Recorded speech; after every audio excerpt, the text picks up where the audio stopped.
Hello, and welcome to WordPress 103, where we're going to take a few minutes to talk a little bit about plugins in WordPress.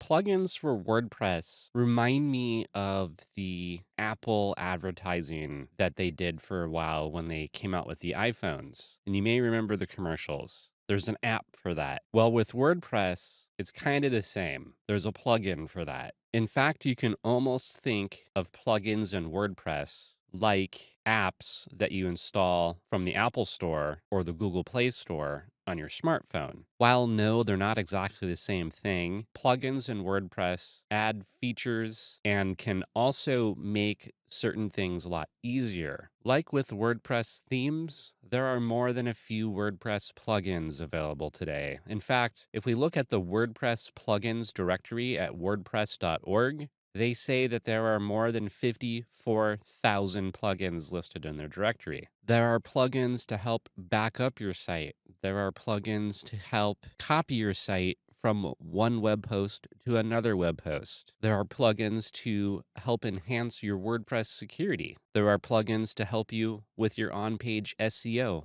as well as your site performance. There are plugins that you can install and use to build forms, such as for your contact page. There are plugins known as page builders, and page builders are plugins that you use to help you to construct content on your WordPress site. There are plugins for e-commerce, such as WooCommerce, which is something that if you're looking to build an e-commerce site with WordPress, you will definitely be hearing more than a little bit about WooCommerce. As just some general tips and guidelines for plugins, you want to install and activate and utilize plugins that do something on your site that you're really looking to add. You don't want to use plugins just because they sound kind of neat and maybe it's something that you might want on your site. The reason I say that is because the number one problem that most WordPress sites have is going to stem from their plugins. Whether a plugin wasn't kept up to date, whether a plugin is now suddenly conflicting with another plugin, or something in WordPress itself after an WordPress update, or maybe even conflicting or no longer working properly with the theme.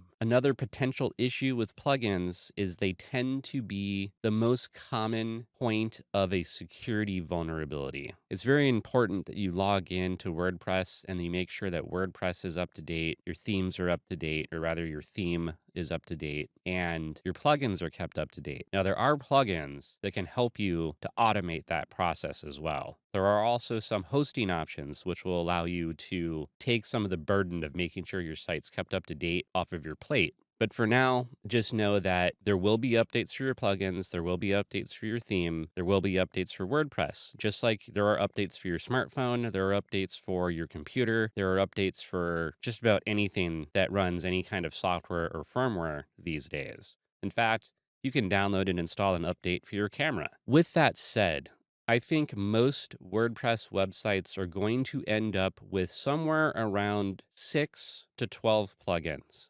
I think is going to be fairly common. When you start thinking about how many plugins are too many, there's not really a hard and fast rule for it, but I'm going to go ahead and say around about 24 plugins. In other words, about 24 plugins, give or take, should be about the max that you have on your website. More than that, though, if you have a plugin that's on your site and it's not activated and you have no plans in the immediate future to take a look at it or to start using it, you should delete the plugin. If you have plugins on your site that are activated, but you're really not using them, you should deactivate and delete those plugins. Plugins are a big part of WordPress, but like with any technology, you have to manage it. You don't want to have dozens and dozens of plugins on your site because that is most likely going to start to introduce problems. Problems with compatibility, problems with performance, maybe even problems with security holes. And of course, in later videos, we'll be taking a look at specific plugins, page layouts, options and themes,